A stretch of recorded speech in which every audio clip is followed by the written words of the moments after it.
Salut tout le monde. Cette fois-ci, nous allons faire un exercice sur le circuit économique et en même temps, on va voir la vérification de l'équilibre des ressources et emplois des agents économiques. Lisons l'énoncé. Dans une économie donnée, c'est-à-dire fictive, les agents économiques ont réalisé les opérations suivantes en unités monétaires. Prélèvement sur les entreprises, transfert des administrations vers les ménages, production vendue par les entreprises, consommation intermédiaire des entreprises, importation, etc. Travail à faire. Premièrement, présenter le circuit économique autour du marché des biens et services. Ça veut dire qu'on va présenter même le marché des biens et services dans ce circuit. Deuxième question, vérifier l'égalité des ressources d'emploi pour chaque agent économique. Et dernière question, vérifier l'égalité des ressources d'emploi sur le marché des biens et services. On répond à la première question, mais tout d'abord, on identifie les agents économiques que nous avons. Prélèvement sur les entreprises. Donc, nous avons entreprise ou bien SNF. Transfert d'administration vers les ménages. Nous avons administration qu'on note APU et ménage. Entreprise déjà vu. Nous avons importation qui correspondent au RDM. Entreprise, administration déjà vu. Ménage aussi. Mais là, il y a un terme très important qui va nous permettre d'identifier un agent économique. Oui, c'est ça, crédit. Donc là, il s'agit des crédits accordés par les SF, c'est-à-dire les institutions financières. Alors les autres données, ménage déjà vu, entreprise également, exportation vont avec importation, c'est-à-dire RDM, c'est tout. Donc nous avons entreprise, ménage, administration, RDM et société financière. C'est un circuit qui correspond à une économie ouverte puisqu'on a des relations avec le RDM. Très bien. On reprend les données du tableau pour pouvoir tracer notre circuit économique. Les agents économiques déjà identifiés, il s'agit des entreprises SNF, des ménages, APE, SF, RDM, sans oublier le marché des biens et services. La première opération, prélèvement sur les entreprises. Alors les prélèvements sont toujours effectués par les APE. Cette fois-ci, ce sont des prélèvements sur les entreprises. Et je rappelle que la ressource d'un agent économique constitue l'emploi d'un autre. Prélèvement sur les entreprises, c'est un emploi pour les entreprises et une ressource pour les APU. Donc sortie vers les APU d'une valeur de 374. Et là, je signale qu'il s'agit surtout de flux monétaires pour ce circuit. Nous n'avons que les flux monétaires. Je continue. Transfert des administrations vers les ménages. Les transferts sont effectués par les APE en faveur des agents économiques, surtout des ménages. Sortie vers ménages d'une valeur de 360 unités monétaires et tous les flux sont visualisés par des flèches. Après, nous avons production vendue par les entreprises. Puisqu'on parle de flux monétaires, la vente de biens et services constitue des flux physiques. La contrepartie est un flux monétaire qui constitue la recette des ventes perçues par les entreprises. Et puisqu'on a le marché des biens et services, donc ça va être un échange entre ce marché et les entreprises, sortie du marché des biens et services vers l'entreprise d'une valeur de 2640.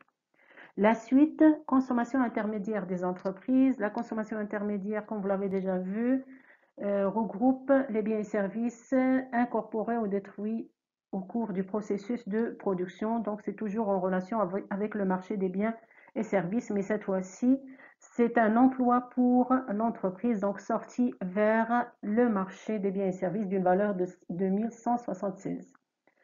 Après, nous avons les importations. Qui dit importation dit RDM. Et là, importation des biens et services, donc entrée des biens et services, mais il y a sortie d'unités monétaires. Donc, une flèche vers le RDM, puisqu'on parle de flux monétaire, sortie de 320 unités monétaires en contrepartie de l'importation des biens et services. Nous avons investissement des entreprises. Là aussi, c'est un achat de biens, mais cette fois-ci, biens d'équipement, biens durables, qui constituent l'investissement.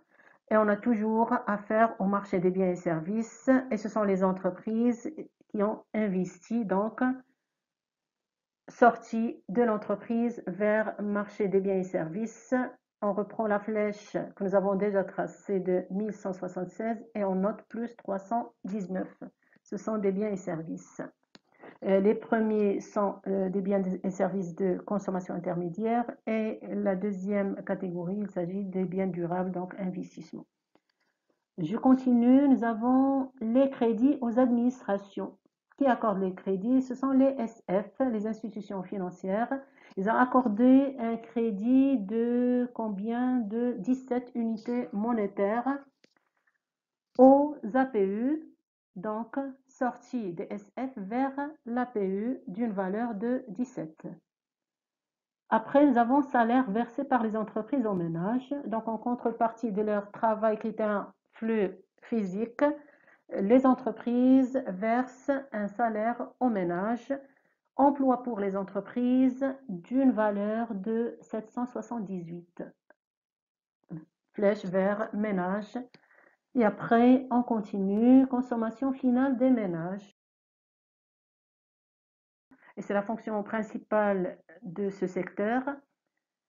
Alors, puisqu'on parle de consommation finale, les ménages ont acheté des biens de consommation finale et en contrepartie, ils vont verser combien? Nous avons 874 unités monétaires et on note, bien on trace une flèche allant des ménages vers, vers le marché des biens et services d'une valeur de 874. Et là aussi, nous avons toujours affaire au marché des biens et services. Donc, comme vous pouvez le constater, que ce soit des biens et services de consommation finale ou bien de consommation intermédiaire ou encore des biens durables, il s'agit toujours du marché des biens et services. Après, nous avons traitements versés par les administrations aux ménages. Les traitements sont toujours versés par les administrations. D'accord? Au profit bien sûr des ménages. Et là, c'est un emploi pour les APE et une ressource pour les ménages.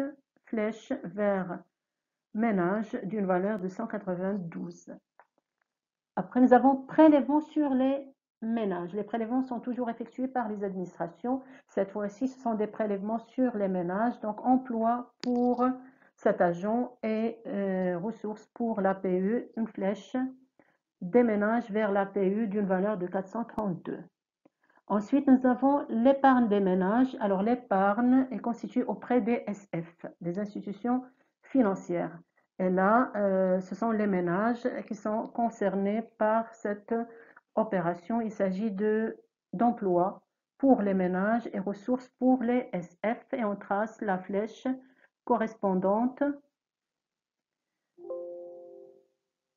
d'une valeur des ménages vers les SF d'une valeur de 24. Et après, nous avons crédit aux entreprises, crédit accordé par les SF aux entreprises d'une valeur de 7, flèche des SF vers les entreprises. Après, nous avons les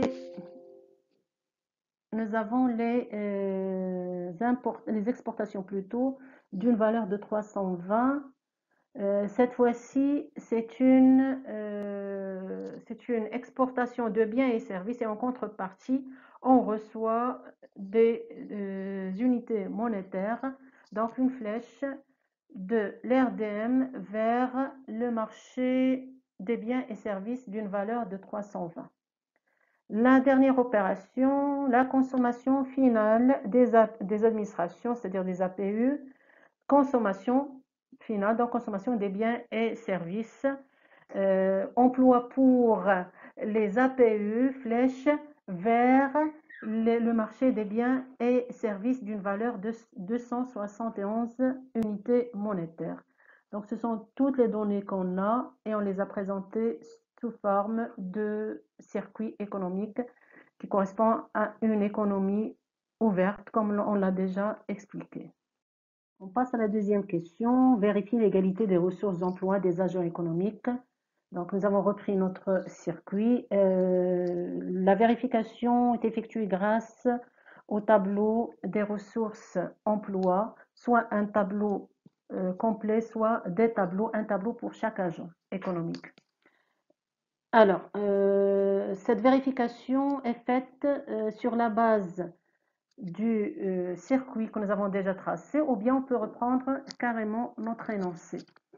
Donc, je vais me baser sur le circuit économique pour vérifier l'égalité des ressources d'emploi et je vais commencer par les ménages. Je commence par les ressources. Ce sont toutes les flèches vers les ménages. Alors, j'ai 360 flèches de l'APE vers les ménages. Après, j'ai 778 des entreprises vers les ménages. Après, 192, toujours des APE vers les ménages. Alors, c'est tout pour les ressources. Maintenant, les emplois, c'est-à-dire les dépenses des ménages. Donc, c'est les flèches de sens contraire. Ce sont les sorties vers les autres agents. Je commence par 24. 24 correspond aux sorties vers SF. Après, j'ai 874 sorties vers marché des biens et services, donc c'est sûr, c'est de la consommation. Après, j'ai 432 qui correspond au prélèvement effectué en faveur des APE. Je vérifie l'égalité, donc le total des ressources, 1330, qui doit être égal au total des emplois, 1330, c'est fait, donc il y a égalité. Je passe au deuxième agent, les administrations ou bien les APE, le même principe, même procédure. Donc je commence par les ressources, j'ai 432 entrées vers l'APE, après j'ai 374, là également c'est une ressource, des entreprises vers l'APE, après j'ai 17 ressources, des SF vers les APE, maintenant les emplois, ce sont les sorties, donc les dépenses, 271, j'ai ces dépenses vers le marché des biens et services, donc c'est en contrepartie de la consommation. Après j'ai 192 vers les ménages, et j'ai 360 également vers les ménages. Et je vérifie l'égalité, ressources 823, emploi 823, c'est vérifié, c'est bon. On passe au troisième agent, les entreprises ou bien les SNF. Je commence par les ressources. Alors, j'ai 2640 recettes des ventes du marché des biens et services vers les entreprises. Après, j'ai 7, c'est le crédit qui a été accordé par les SF aux entreprises. Et les emplois, j'ai 778 vers les ménages, donc sous forme de salaire. J'ai 1176 vers le marché des biens et services en contrepartie de la consommation. Et j'ai 319 vers le marché également des biens et services en contrepartie des investissements. Je vérifie le total, pas encore. J'ai 374 des entreprises vers les APE, donc ce sont des prélèvements qui constituent des emplois pour les entreprises. Et je vérifie. Total des ressources 2647, total des emplois 2647, égalité vérifiée. Dernier agent, SF, ces ressources, une seule ressource puisqu'il y a une seule flèche, 24, mais ça correspond à l'épargne des ménages. Et nous avons l'emploi 17 vers les APE et 7 vers les entreprises. On vérifie le total, 24 et 24, égalité vérifiée. La dernière question vous demande de vérifier l'équilibre sur le marché des biens et services, également ressources et emplois. Les ressources du marché des biens et services, nous avons 874, c'est la contrepartie des biens et services vendus aux ménages. Nous avons 1176 également la contrepartie des ventes des biens de consommation intermédiaire aux entreprises et 319 la contrepartie des ventes des biens d'équipement aux entreprises. Et nous avons 271 également la contrepartie de la consommation faite par les APE. Et nous avons 320 qui correspond aux exportations des biens et services. Après, on passe aux emplois, les sorties. Donc, on se concentre sur les flèches sortantes. Nous avons 2640. Nous avons 320 qui correspond aux importations. Et nous avons le total à vérifier, 2960 pour les ressources et même montant pour les emplois, égalité vérifiée et équilibre sur le marché des biens et services vérifié. Donc ainsi, on a terminé cet exercice. N'oublie jamais qu'il faut toujours faire attention au principe de la partie double. Ressources égale emploi. Merci de votre attention.